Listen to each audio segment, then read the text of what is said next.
Bonjour à tous, j'espère que vous allez excellemment bien. Aujourd'hui on se retrouve pour parler cyclisme, pour parler Coupe de France même, pour faire le débrief du Grand Prix de Cholet.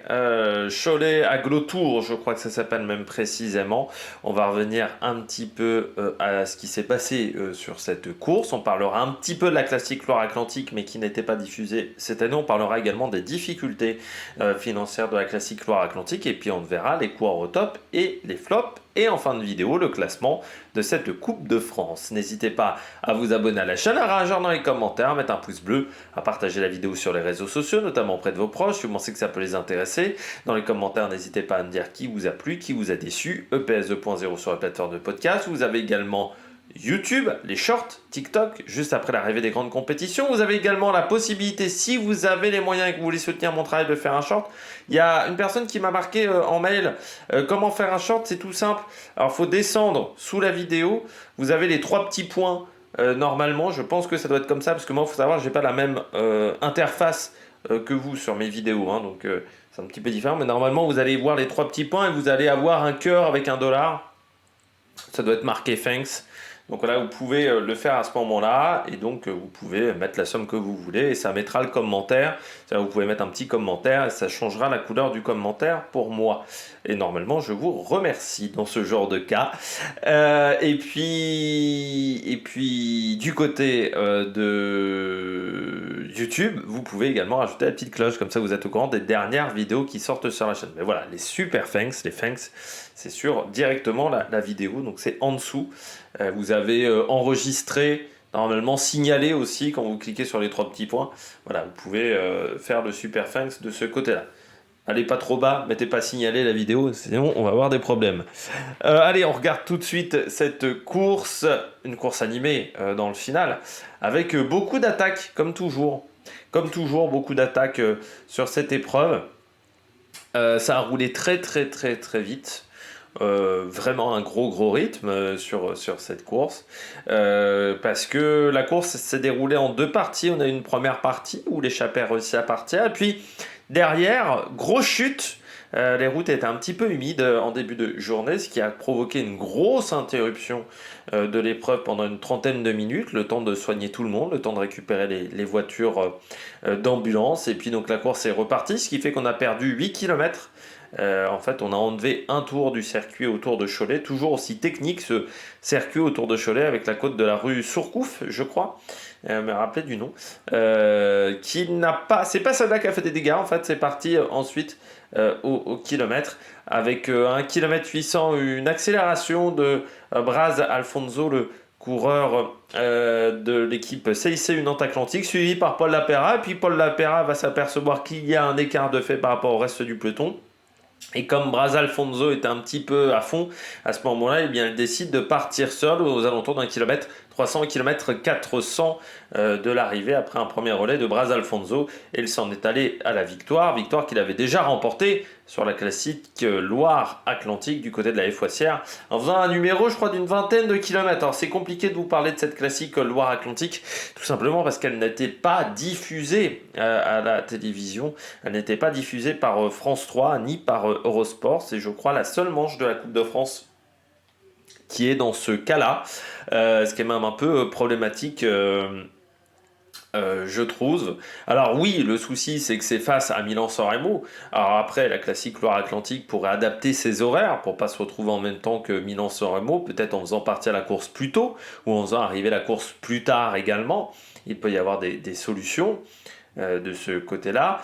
Et forcément, pour un organisateur qui a perdu les subventions de la commune, enfin de la région même, eh bien ça commence à devenir compliqué au niveau budget et c'est pas sûr qu'on ait l'année prochaine une classique Loire-Atlantique parce que voilà, il y a des trous dans la caisse.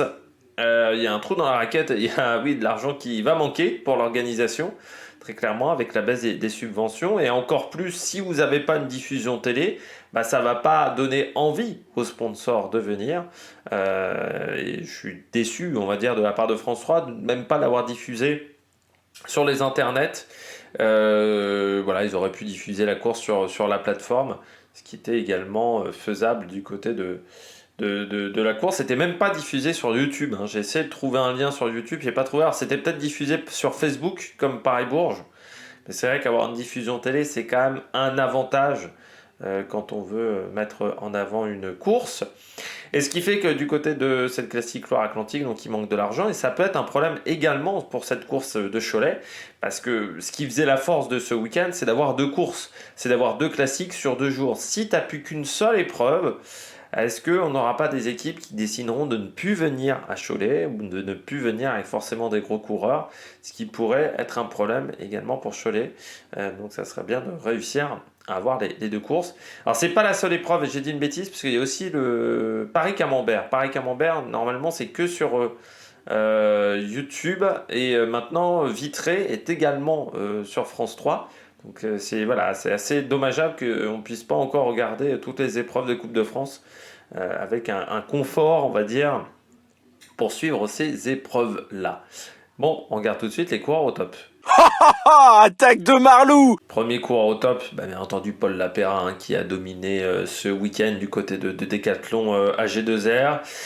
Alors à la FOissière, on sait qu'on peut parfois avoir des vainqueurs qui arrivent à attaquer, parce que le parcours paraît plat sur le papier, mais en fait cette montée du côté de la FOissière est assez compliquée, et on a parfois des vainqueurs en solitaire. Mais on sait qu'à Cholet maintenant, c'est vraiment pas évident du fait d'avoir un parcours technique. Mais souvent, on arrive quand même à se retrouver dans le final, même si ça roule vite et que c'est exigeant. Et Paul Lapéra, en plus, il n'a pas couru à l'économie. Alors déjà parce que la veille, encore une fois, la FOissière, je crois qu'il fait 20 ou 25 km en solitaire, parce que je regardais en parallèle un petit peu ce qui se passait, mais j'étais quand même très concentré sur Milan-San Remo, donc je regardais légèrement le live takes de Pro Cycling Stats, mais j'étais quand même plus concentré sur Milan-San Remo. Et puis là aujourd'hui il court pas l'économie, c'est-à-dire qu'il a tenté à plusieurs reprises, notamment dans l'avant-dernier tour, on le voit attaquer, partir avec un groupe de 6, où on avait notamment Alexandre Delettre de Saint-Michel Mavic-Aubert 93. On le revoit à l'attaque également dans l'amorce du dernier tour, notamment quand Clément Venturini accélère. Ensuite il en remet une couche avec Braz Alfonso, et il faut résister dans le dernier kilomètre. Donc il a été vraiment impressionnant pour un coureur qui n'avait encore pas de victoire chez les professionnels, mais qui avait remporté une belle classique chez les espoirs, vu qu'il avait remporté il Piccolo Tour de Lombardie, le petit Tour de Lombardie, le Tour de Lombardie pour les espoirs. Ça c'était en 2021, mais c'est vrai que quand on regardait un petit peu ses résultats dans sa carrière, Paul Lapéra chez les professionnels, c'était pas évident. Paul Lapéra qui a failli ne pas retrouver une place chez les professionnels, puisque c'est vrai que fin 2023, il était sans contrat l'année dernière, et puis bon, avec l'apport du budget de Decathlon, il a réussi à trouver un contrat, et peut-être que cette situation où il s'est retrouvé presque au bord du précipice, à peut-être être obligé de repartir chez les amateurs à 23 ans, ce qui est jamais évident. Eh bien, il a réussi à très très bien s'en sortir, donc avec cette double victoire, donc à la fois la classique Loire-Atlantique après 51 km d'échappée pendant la course, mais 20 km en solo, et puis Cholet Aglo-Tour, là aussi très belle course avec 2 podiums pour Tom Van Asbroek, parce que je précise, parce que je ne vais pas en parler. Ensuite, la France réussit bien à Tom Van Asbroek. On l'avait vu notamment sur le Tour de la Provence, là sur les 2 courses à Cholet, où il faisait partie de l'équipe Académie. 6e de Nocquereux, dit 14e du Savin, c'est bien pour le moment ce que fait Tom Van Asbroek. Il a marqué 267 points UCI, ce qui le rapproche presque de son score, je crois, de l'année dernière, sur toute l'année 2023. Donc c'est pour dire quand même que l'année est pas mal pour un coureur qui est dans sa dernière année chez les professionnels. Mais je reviens sur Paul Lapéra, donc il s'est retrouvé sur le bord du précipice, tout simplement parce que il n'avait pas réussi à exprimer pleinement son potentiel. Quand on regarde bien sur ses 2 premières années chez les professionnels, c'est vrai qu'il en manquait encore un petit peu. Première année qui avait été très discrète, seulement une 4e place sur la classique Loire-Atlantique déjà à l'époque, et puis une 2e place sur l'étape de l'UAE Tour qui avait été remportée par un coureur de Gazprom, c'était Mathias Vachek. Voilà, je crois que c'était la dernière victoire même de Gazprom. Oui, c'était la dernière, parce que je crois que c'est la dernière course auquel a participé Gazprom, parce que c'était juste avant l'invasion russe en Ukraine. Et puis après, il n'y avait pas eu forcément d'énormes résultats sur la première partie de saison 2023. Ça avait été assez discret avant une deuxième partie de saison intéressante, notamment sur le Tour de Wallonie, où il avait fini 6e de l'étape du Mont Saint-Guibert, 4e du classement des jeunes, 4e également de la Polynormande. Présent sur la Vuelta, échappé à Iscar, notamment sur la Vuelta. Donc il avait un peu mieux fini, mais on s'attendait à mieux, encore une fois, pour un coureur qui avait remporté le Tour de Lombardie face à Mattia Petrucci, mais surtout Georg Steinhauser, à l'époque, qui était dans cette formation Tyrol KTM. Donc voilà, il avait fait une très belle course ce jour-là. Donc on attendait à mieux de la part de Paul Lapera, et là il a réussi à obtenir enfin des grands résultats, et puis en costaud à chaque fois, en solitaire, en partant de loin. Donc ça va lui donner de la confiance, coureur qu'on verra sur le Tour du Pays Basque. Et puis encore une fois, on continue dans la dynamique de Decathlon AG2R qui poursuit sur sa lancée en termes de points UCI. C'est assez formidable ce qu'ils arrivent à faire. Ils sont 3e au classement des points UCI. Et puis on n'oublie pas la 4e place de Jordan Labrosse. Première année chez les professionnels, première année complète chez les professionnels pour Jordan Labrosse qui vient de l'équipe U23 d'AG2R. Et là aussi, ça se passe très très bien pour le moment, à 21 ans. Lui qui avait déjà fini 9e de la classique Loire-Atlantique la veille. 8e du classement des jeunes du Tour des Alpes-Maritimes et du Var. Et surtout vainqueur en 2022 d'une étape du Crest-Brez Elite. Jordan Labrosse est 2e du Giro della Provincia di Biella en Italie. Voilà, et 6e du Tour du Loir-et-Cher l'année dernière, également Jordan Labrosse. Donc, jeune coureur français né à Cours-la-Ville. Voilà, qui fera, lui, Paris-Camembert et Gand-Wevelgem avant d'aller à la route Adélie de Vitré. Donc il fera Paris-Camembert, route Adélie de Vitré. Ça sera 2 jours, il n'y aura que 2 jours d'écart cette année. Parce que Paris-Camembert, je pense, a lieu le 27 mars. Ce qui est un mercredi. Et oui, c'est plus un mardi, Paris-Camembert. Petit changement au niveau du calendrier. Il y aura peut-être un peu plus de spectateurs sur le bord de la route pour l'épreuve française. On poursuit avec Emmanuel Morin, belle semaine d'Emmanuel Morin en France, du côté du coureur français qui fait 3e, du côté de la classique Loire-Atlantique, un petit peu plus loin à Cholet, mais avec un sprint qui était compliqué, parce qu'il y avait quand même pas mal de monde. On a vu aussi pas mal Kevin Avoine sur cette épreuve. Le jeune coureur français qui a été très très très présent, Kevin Avoine. Donc là, très intéressant ce qu'a fait Emmanuel Morin, coureur qui est donc chez Van Rysel, après avoir passé 2 années chez CIC Union Atlantique avant un début de carrière chez Cofidis. Et c'est bien, c'est très très bien ce qu'a fait Emmanuel Morin. C'est un coureur qui est toujours, je trouve, en progression. C'est un coureur qui est arrivé tard. Chez les professionnels, il est arrivé à 23 ans. Je pense qu'il est arrivé dans une équipe qui était un peu trop haute pour lui, et là maintenant il fait du très très bon boulot. Emmanuel Morin, on le verra sur la route Tourangelle la semaine prochaine, et puis Adélie Vitré, région Pays de la Loire Tour également, début avril avant la Lotto Famenne Ardennes Classique. C'est son programme de course qui est prévu, mais là un très bon résultat avec une victoire sur le Grand Prix de la ville Lidier, souvenir Bruno Comini, qui était, alors c'est pas marqué comme course professionnelle, je ne sais pas pourquoi, parce que techniquement c'était sa première victoire chez les professionnels. C'est peut-être parce que c'est une 1-2, je sais pas s'il compte les 1-2 chez Pro Cycling Stats. Et puis Cholet Aglo Tour, voilà, 7e aujourd'hui. Il avait déjà été bon les années précédentes sur cette épreuve. Il avait déjà fini 2e en 2022. Voilà, à l'époque il était donc dans ce team Union Atlantique qui venait d'être créé, donc bien. Puis Kevin Avoine, voilà, qu'on a beaucoup vu à l'attaque aussi, le coureur français, qui est dans sa première année chez les professionnels, qui était très très présent à un moment. Il a emmené une belle échappée. Donc c'est bien ces équipes de Continental qui n'ont pas vraiment de complexe.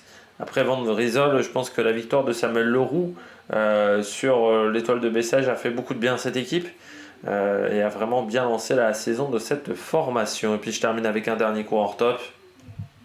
Alexis Renard, Deuxième, aujourd'hui, le coureur de la Cofidis, sprint très très costaud de la part d'Alexis Renard.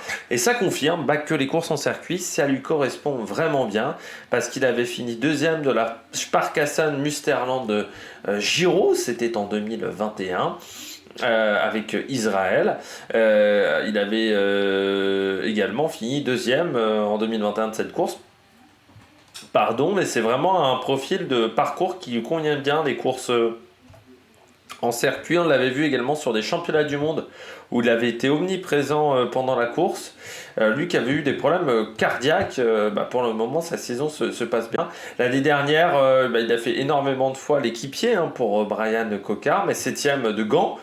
Par exemple, il avait fini également 5ème d'une course en Belgique, la Xina Gosch-Price Lotto, et puis souvent équipier de Brian Cocard avec Max Walscheid.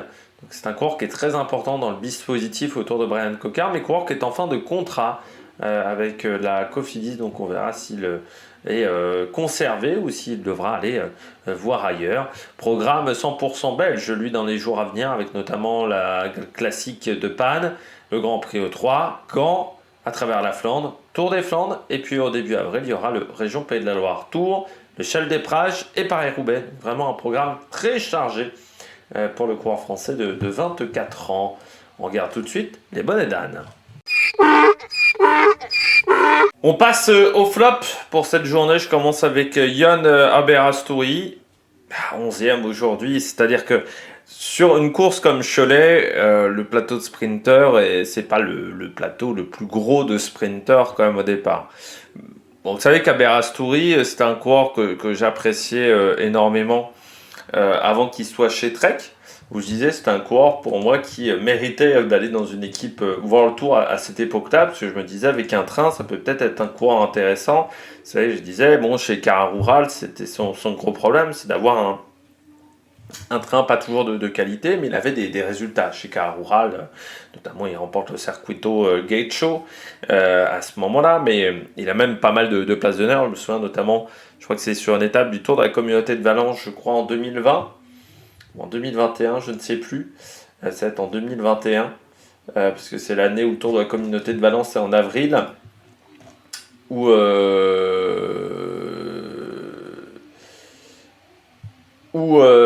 voilà, il fait deuxième à Valencia derrière Arnaud Démare sur cette étape-là, sur un sprint. Et là, je me dis, oui, le jour où il aura un gros train, ça pourrait être solide. Donc, quand je le vois arriver chez Trek, je me dis, fantastique.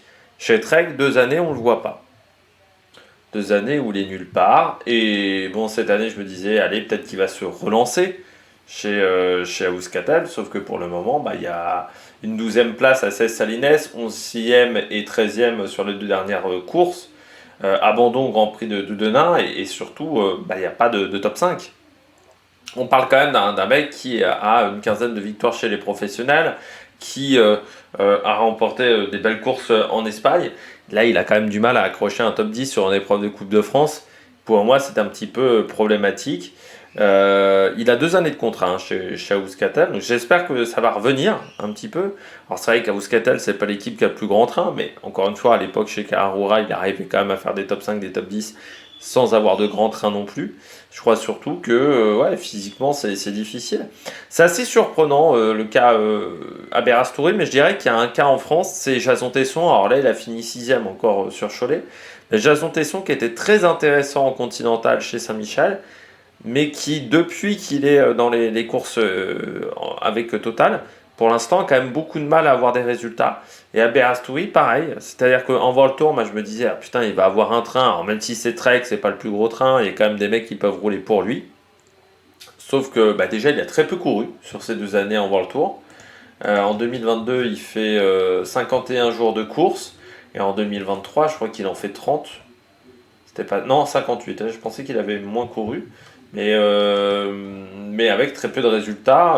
126 points UCI en 2022 et en 2023 99 points UCI seulement. Et encore dans tes 99 points UCI, tu en as 40 à Milan-Turin et 25 sur la première étape du Tour du Pays Basque. Donc c'est-à-dire que ça s'est joué quand même sur 2 jours de course. Donc c'est ça qui est un peu triste, quoi. Parce qu'on sait que c'est un coureur qui est talentueux, mais ouais, ça fait depuis. Tu vois, il a été à 323 points UCI quand même en 2021 et en 2020, il était à 192. Ouais. Mais à l'époque, chez Cara Rural, encore une fois, souvent dans les sprints, ça manœuvrait mal. Et puis je rappelle que c'était un autre système de points UCI à l'époque, avec les victoires d'étape, vous faisiez gagner vachement moins de points qu'aujourd'hui. Donc les sprinters étaient un petit peu désavantagés. Mais aujourd'hui, ouais, un Berasturi, en termes de résultats, c'est pas ça. Alors on le verra à la route Tourangelle, on le verra également sur la route à Delhi, pardon, de Vitré, je vais y arriver, dans 2 vendredis, dans une dizaine de jours, mais ça serait bien d'obtenir des résultats. Maintenant, c'est un coureur qui, encore une fois, est dans une situation qui n'est pas évidente, je trouve, du côté de Yon Aberastouri. On poursuit avec les coureurs top, avec Mozzato, avec les coureurs flop, pardon, avec Mozzato. Ouais, je m'attendais à mieux à Cholet de la part de Mozzato. Après, je pense que c'est une course où c'est difficile de s'organiser.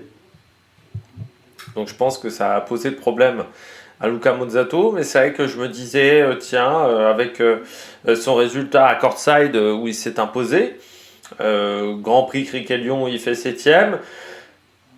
Voilà, il a eu quelques résultats sur la première partie de saison. Donc je me disais avec Clément Venturini, ça peut peut-être le faire, sauf qu'au final, Clément Venturini a roulé un petit peu seul. Chacun a roulé un petit peu pour sa pomme, j'ai envie de dire, dans cette équipe. Et on passe à côté d'un gros résultat. C'est dommage, encore une fois, il y avait Dan Maclay aussi, qui était dans cette formation. Donc il y avait de quoi emmener Mozzato. Mais j'ai l'impression qu'on n'a pas réussi à s'organiser convenablement sur cette épreuve du côté d'Arkea. Donc c'est un petit peu dommageable pour l'équipe française. Parce que voilà, il y avait Anthony Delaplace, il y avait Dan Maclay, il y avait Venturini. Donc soit tu sprintais pour Venturini, soit tu sprintais pour Mozzato. Mais je pense qu'il fallait plutôt sprinter pour Mozzato. Il fait que 14e aujourd'hui, donc un petit peu dommageable. J'ai oublié d'en parler aussi, 2 petits trucs. Je parlais de Decathlon, pour le moment tout va bien chez Decathlon. J'ai envie de dire, à part Sam Bennett qui n'a pas gagné de sprint, et surtout Victor Lafay qui n'a toujours pas repris la compétition. Alors contrairement à ce que disait Charles Marceau, c'est un problème de tendinite du genou, hein, c'est pas de la flemme de la part de Victor Lafay, puisqu'il avait fait des messages sur Twitter qui n'étaient pas très finaux. De toute façon, vous savez, Charles Marceau, je compare toujours à Romain Molina, c'est-à-dire qu'il y a du bon, il y a aussi des erreurs, faut pas les voir comme des chefs de secte, quoi. Il y a un moment, il faut aussi réfléchir, comme n'importe quelle personne, ils peuvent faire des erreurs. Et que ça soit Molino et Marceau, parfois il y a des erreurs. Et comme c'est des mecs qui sont un peu entêtés dans leur truc, parfois ils s'enfoncent un petit peu dans leur erreur. Il faut parfois prendre du recul sur certaines choses. Et il y aura aussi, autre info très intéressante du côté du cyclisme, et je pense à Arkea parce que ça concerne aussi Arkea, l'instauration d'un budget de cap. Ça a été instauré par l'UCI. On ne sait pas encore quand ça sera mis en place, mais l'idée a été instaurée. Et vous savez que moi je considère que c'est une bonne idée, ce budget de cap, pour tenter de réduire les écarts entre les grosses formations et les petites formations. Et surtout, vous savez que je considère que moi le cyclisme vit aujourd'hui du côté des grosses formations largement au-dessus de ses moyens, surtout avec des rentrées d'argent qui sont assez minimes au final par rapport au foot, par rapport à d'autres disciplines. On pourrait penser à la Formule 1 par exemple, car l'UCI donne assez peu d'argent aux équipes. Et à part les revenus liés aux primes de course, au final vous ne gagnez pas grand chose, puisqu'il n'y a pas la billetterie, il y a plein d'argent qui ne rentre pas dans les équipes cyclistes. Donc des sponsors qui sont capables de mettre en perte quasiment chaque année 60 millions d'euros, il n'y en a pas tant que ça, et augmenter au fur et à mesure de budget, ça allait vraiment nous emmener vers un cyclisme à plusieurs vitesses très rapidement, et surtout avoir des sponsors qui allaient peut-être quitter la discipline, quitter le navire, des sponsors importants du cyclisme. Donc je pense que c'était une bonne idée de mettre en place un budget capé. Après, il faudra voir comment ça sera mis en place. Et là, pour l'instant, je n'ai pas encore étudié tout ça, et je ne sais même pas si l'UCI a étudié tout ça, mais l'idée, un budget capé pour la première fois 10 indiqués par l'UCI. Je trouve que c'est une grande nouvelle et je salue ça. Je poursuis du côté des bonnets d'âne avec deux derniers bonnets d'âne qui sont plutôt des équipes. C'est la Groupama à contretemps toute la journée. Là aussi, il y avait des Wissaski, donc il y avait possibilité d'avoir un résultat avec un sprinter. Mais déjà, il n'était que 6 au départ. Mais je crois que l'année où Pity gagne, ils étaient aussi en sous-nombre. Je ne sais même pas s'ils n'étaient pas que 5 l'année où Laurens Pity s'impose. Mais surtout du côté de la Groupama FDJ, on a toujours eu un coup de retard. On a toujours été à contre-temps. C'est-à-dire que quand il y avait des échappées, on n'était pas dans les échappées. Contrairement à Decathlon qui étaient quasiment présents dans tous les groupes, ou Arkea, eux, ils ont été à contre-temps pendant toute la journée. Et déjà, quand tu es un de moins, il faut jamais être à contre-temps, mais encore plus sur une course comme Cholet, qui est une course en circuit technique. C'est un peu comme le parcours des championnats du monde qu'on avait eu en Belgique. C'est des circuits où, comme c'est très compliqué de s'organiser, dès que tu as un temps de retard pour s'organiser, ça devient l'enfer parce qu'il y a beaucoup de virages. Et si tu n'es pas dans le bon timing, tu te retrouves très vite en grande difficulté. Et c'est ce qui s'est passé du côté de la Groupama. Et puis Saint-Michel, Mavic Aubert 93, dommage, du côté de l'équipe francilienne. Parce qu'on a été présent dans tous les groupes, je pense notamment à Alexandre Delettre, qu'on a énormément vu. Mais d'un point de vue comptable, le premier coureur de l'équipe est seulement 17e avec Alexandre Delettre. Donc c'est dommage, voilà, du côté de Saint-Michel, Mavic Aubert 93, parce que la course était pas mal, mais c'est vrai que Jérémy Lecros finit assez loin, 78e. Il a abandonné sur la classique Loire-Atlantique. Pour le moment, il a du mal à se relancer en continental. Et puis on avait perdu également Jérémy Cabot et Lucas Benetto qui avaient abandonné. Donc voilà, Alexandre Delettre très très présent comme Nicolas Broyard également dans le final, mais il en a manqué un petit peu.